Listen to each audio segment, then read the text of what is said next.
Our brains soak up everything and form a framework from which to act based on what it's exposed to, what it sees as possible. It's pretty incredible.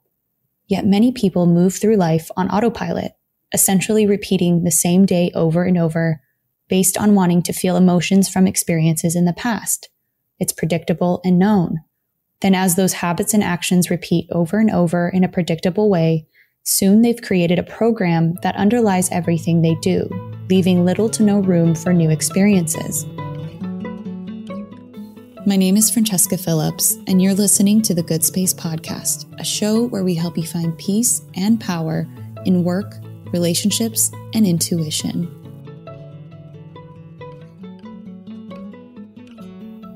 This episode is meant to be a soothing reminder of how powerful your thoughts are for getting in vibrational alignment and manifesting your desires. Anytime you're feeling discouraged or misaligned energetically, play this episode to get you back into a better flow. Most of what I'm sharing today will be quotes from Dr. Dyer speeches and Joe Dispenza's book, Becoming Supernatural. We absorb so much around us, much of it at a subconscious level. The TV playing in the background, the bad energy of a coworker, or watching a cute puppy walk by, or the constant sirens in New York City, you name it. Our brains soak up everything and form a framework from which to act based on what it's exposed to, what it sees as possible. It's pretty incredible. Yet many people move through life on autopilot, essentially repeating the same day over and over, based on wanting to feel emotions from experiences in the past. It's predictable and known. Then as those habits and actions repeat over and over in a predictable way, soon they've created a program that underlies everything they do, leaving little to no room for new experiences. When we become aware of thoughts we're having and of where our attention goes, we can take back our energetic power to come back to the present moment and detach from anything outside of us. That's where we create space for new thoughts, new actions, new experiences, new destinies. Let's explore why it's important to create this kind of space. Thought is the origin moment of action. It orients what you focus on and therefore where your energy goes. Knowing how much the brain can absorb, it's a powerful statement to direct it to something specific. Out of every thought you could think and every outside task or person you could focus on, what you choose to think and do every day says a lot.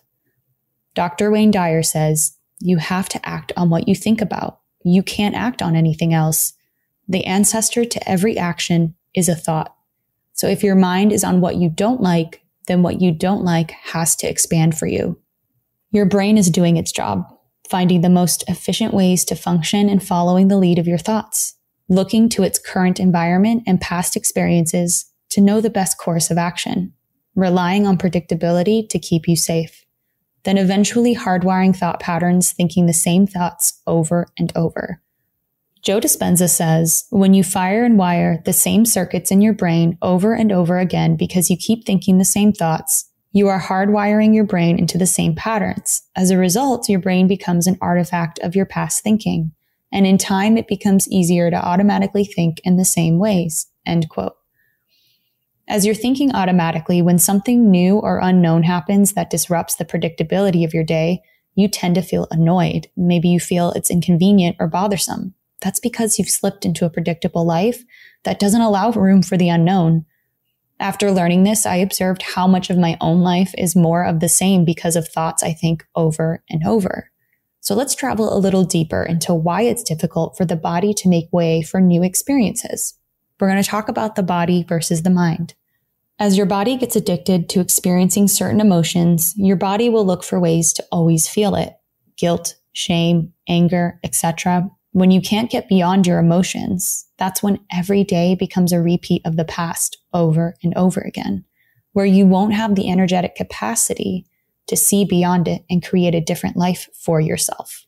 This is when people get addicted to the rush of the emotion. Then they use, as Joe Dispenza says, the people and conditions in their lives to reaffirm their addiction to the emotion just to keep feeling that heightened state. End quote. Many of us think the same thoughts, which trigger the same emotions, which then hardwires that pattern into the brain and creates a dependency and addiction to that emotion. then our brain will do whatever it takes to keep getting that hit of emotion. The body becomes the mind and dictates what the mind should be doing rather than the mind telling the body what to do. Our brains become living records of the past, relying on past experiences and everything you've learned until this moment. The key is to become greater than your programming, to release yourself from being trapped and guided by the body and giving back the power to your mind. In Becoming Supernatural, this sentence hit me hard. It says, if you can't get beyond your stresses, your problems, and your pain, you can't create a new future where those things don't exist. You need space to allow the unknown to happen, to allow something new to form. You want to step into the unknown on purpose to create new experiences, so you have the chance to get out of the programming that keeps you tied to your past. I'm going to echo Joe Dispenza's words here when I ask, how much room in your routine, predictable life do you have for the unknown? We'll get into action steps for getting into the unknown, but first, how do you know if you're in the known? It's when you can predict the feeling of an experience. You can predict the feeling of an experience when you've had enough of that same experience in the past.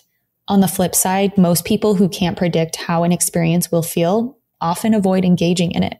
Boy, do I get caught in that cycle, resisting and avoiding new experiences. I'm working on it though.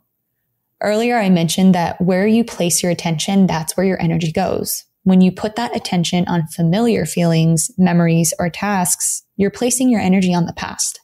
So to keep your energy with you requires being in the present moment and getting more into the unknown. How could you get your body then to follow your mind into the unknown? Changing where you put your attention. When you change where you put your attention, your energy changes, which then affects the thoughts and feelings you have, which put you in the perfect place to have something new happen. What are the ways to practice putting your attention in a new place? First, recognize where your attention is. Is it on outward things? When you wake up, is the first thing you think about what you have to do today? Maybe your mind runs over the meetings you have to attend, the errands you have to run, the trash you have to take out. The attention to those things siphon your energy and make you repeat your past over and over. Nothing new is allowed to enter into that kind of mental programming. You want to get to a place of nothing, of non-attachment to anything, so your energy isn't being siphoned and can be used for intentional use. My favorite way to practice this non-attachment is with a morning routine. Right when you wake, you're in a malleable, refreshed state. Doing things like meditation and journaling allow you to place attention on the unknown. When you override your automatic thinking, emotions, and habits during meditation or journaling, this is when you get beyond your programming, your environment and body. Joe Dispenza says you weaken the energetic bonds with your past, present reality and find yourself in the present moment. I want to close with 4 rules of the universe shared by Dr. Wayne Dyer. These definitely support what I shared from Becoming Supernatural and add some extra eternal elements that are good to soak in. Refer back to these on this episode or in the show notes whenever you need to get back into vibrational alignment. The first rule is what you think about expands. Every thought you have is what your humanity is. 2, what you think about is already here. Everything you think about, every thought you have is conceivable in your mind. You can conceive of it and form. And every thought you have is already here. 3, you must be willing to do what it takes to bring your thoughts into form. And this is Wayne Dyer speaking. He said, I didn't say you have to work hard. I didn't say you have to struggle. I didn't say you have to fight or go out there and make it real tough. It may not be at all. The key word is the word willing. You must be willing. 4, you have to understand that you cannot fail. In this process, there's no failure here. Failure is an editorial judgment imposed by others. So you want to unclog yourself with judgment. I would love to hear what resonated the most with you. So make sure you go to our show notes and leave a comment so that others in the community can hear your takeaways as well. And I love to hear your feedback. And if you want more episodes like this with these kinds of topics, I hope you have a wonderful day and that you feel more in alignment than you did before listening to this episode. Thank you so much for hitting play. Now it's time for an affirmation. I expand my understanding of the present and allow abundant space for new experiences and emotions.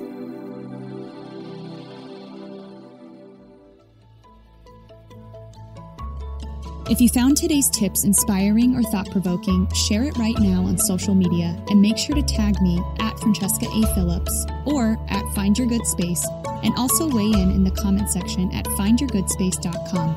You can find links in the show notes. And if you have a spiritual or mindfulness problem that you want me to unpack on an upcoming The Good Space episode, or an awesome manifesting story you want to share, give my podcast phone line a ring right now at 917-719-0867. Also, don't forget to download my free morning routine guide. It's what helped me reduce my anxiety, increase productivity, and so much more. The link to everything I mentioned is in the show notes. See you soon.